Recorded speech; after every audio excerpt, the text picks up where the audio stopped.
So, welcome back. I'm Raquel El Welcome back. Khadif, I'm Michael El Khadif. and we are on Kabbalah on Money.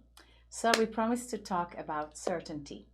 And for most of us, certainty is I awaken certainty when something doesn't go my way. Something happened, I didn't anticipate it, I didn't want it to happen that way. So I'm like, okay, I'm a spiritual person, I'm going to draw certainty, everything will be all right. Maybe I'll even say everything is all right. And that's a form of certainty.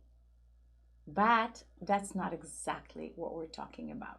We want to talk in Kabbalah about more foundational certainty. Something that it's not just lip service. It's when something happens, we truly feel, we don't just know, we feel, we are totally connected to the fact that it is perfect, and that's exactly what the light wanted us to do in this scope of conversation to be successful, to make money. So what is the connection? The Kabbalists tell us that the extent of our success, abundance, is in direct correlation to the extent of our certainty. Okay? And they go, there's a story that the Kabbalists always refer to.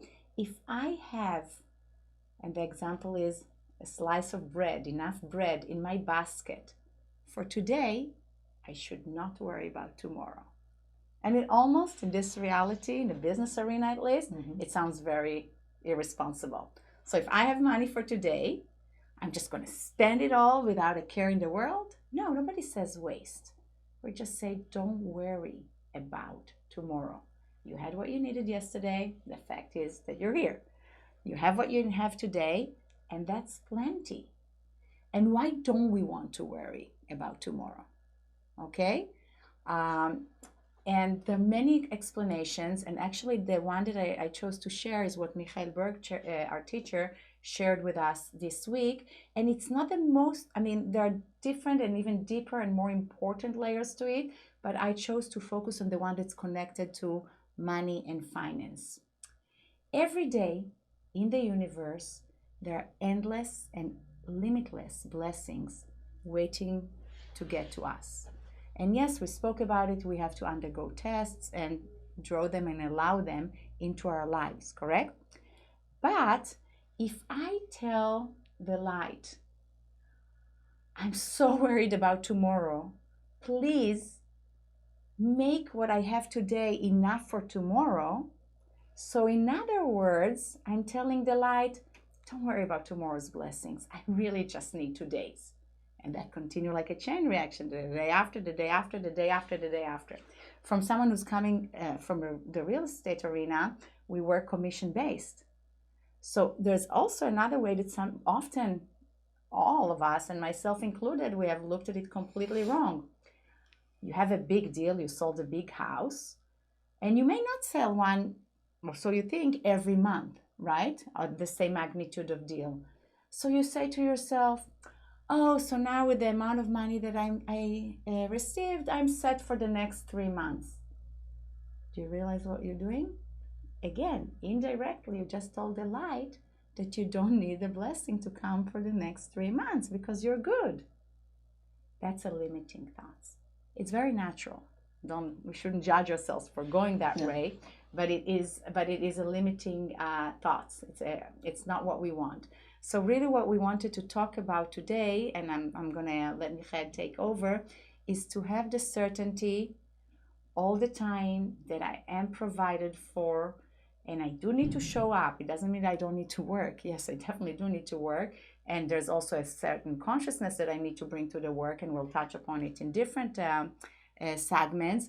But everything that comes to me is from the Creator, and it's good.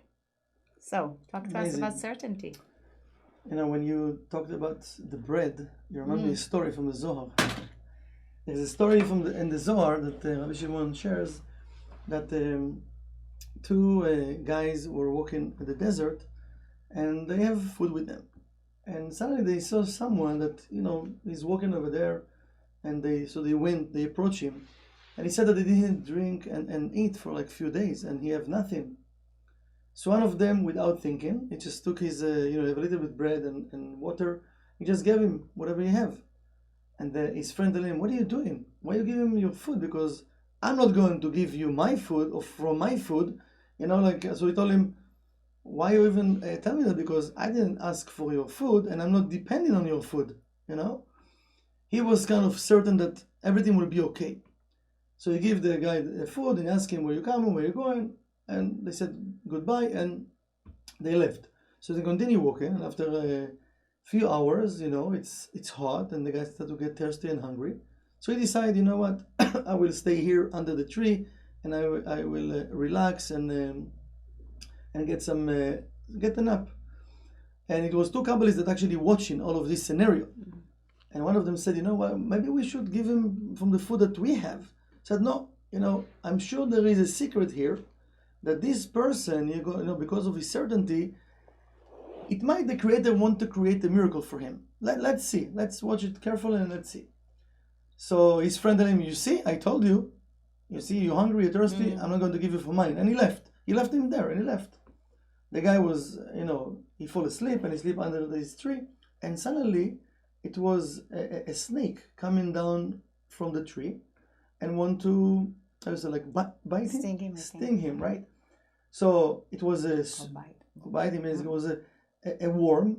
I forgot the name of the worm, but it's a special worm. Start to fight with the snake and kill the snake. Okay. And the guy is sleeping.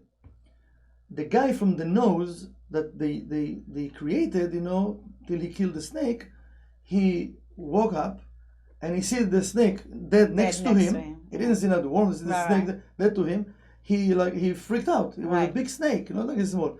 He jumped. While he jumped back, the place he was at, it was a mountain ledge, fell down. Wow. So it was two miracles. Two miracles that basically saved his life. Two miracles saved his life. So the Kabbalah said, you see, I told you we shouldn't give from our food because of his certainty and he's sharing and he just trusts the light. Look what's happened to him. He got two miracles.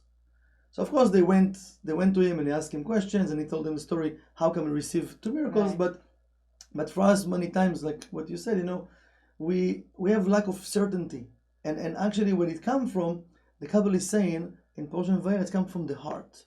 So I would like just to read a verse and just to explain in a short way how we can first of all to understand that it's coming from our heart, and maybe if I can start to check what I have in my thoughts and what I have in my heart. Many times it's two different things. So while I have in different thoughts, I need to check what I have in my heart and to make sure that I have the same thoughts in my heart and in my thoughts. So it says in Zohar Vayera, verse 153, it says, אלא ודאי נודע בשערים בעלה, דא קודשא בריחו, תאירו התיידע והתדבק לפום מדי משער בליבה, כל חד כמה דייחיל התדבקה ברוחה דחוכמתה, ולפום מדי משער בליבה, אחי התיידע בליבה, ובגיני כך נודע בשערים בעינון שערים, אבל דהתיידע כי דקה יאות, לאהבה מן דייחיל להתדבקה ולמנדלה. And the Zohar saying something very interesting. The Zohar says, אלא ודאי נודע בשערים בעלה, he says that the Creator, he can known, he said to the husband, what is the husband? It's like, it's ourselves that we live in this world of the material world, right, the vessel, that he says he can be known and can be achieved according what? According the certainty that we have in our heart. According, what is certainty? Certainty also, according to my certainty, I will have a certain desire, right? Because if I have strong certainty in the Creator, I have strong desire. So no limitations, right? So he says, כפי שיוכל להשיג ברוח חוכמה. So if I have full certainty in my heart in the Creator, he says we can achieve from the light of wisdom. Light of wisdom is the light of the Creator. Okay?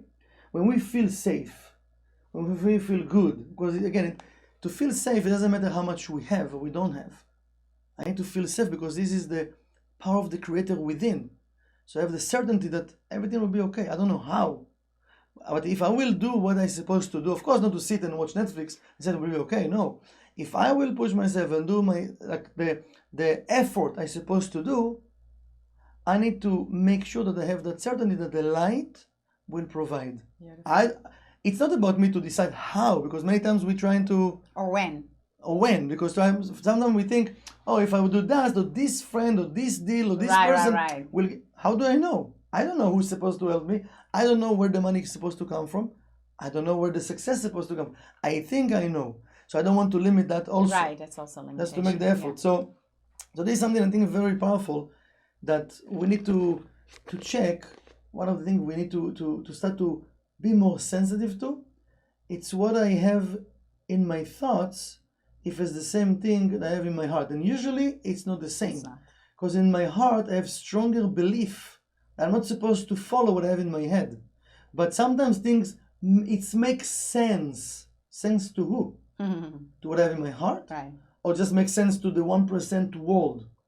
So we want to connect more with our heart and to listen more and more to our heart desires and the certainty, and Hashem, to open those channels, or that channel that the light can guide me and provide me what I need to receive. Beautiful, beautiful. Yeah. And it's certainty beyond logic. Mm-hmm. And it's something we need to beg for again and again and again. It doesn't, Michael gave us some tip. From the beginning. It's all the time. It's a constant work. It's a constant battle. It's not something that just comes naturally. And by the way, we're talking about money and business right now, but it's about anything and everything, literally. Right. So it's something to really to ask for. We cannot talk about certainty in one session. We can just probably talk about it for a year or something. We promise to revisit it. But next time we'll talk about winning and negotiations. Okay? So Thank you. Have a great day. Bye, everyone. Bye-bye. Good luck.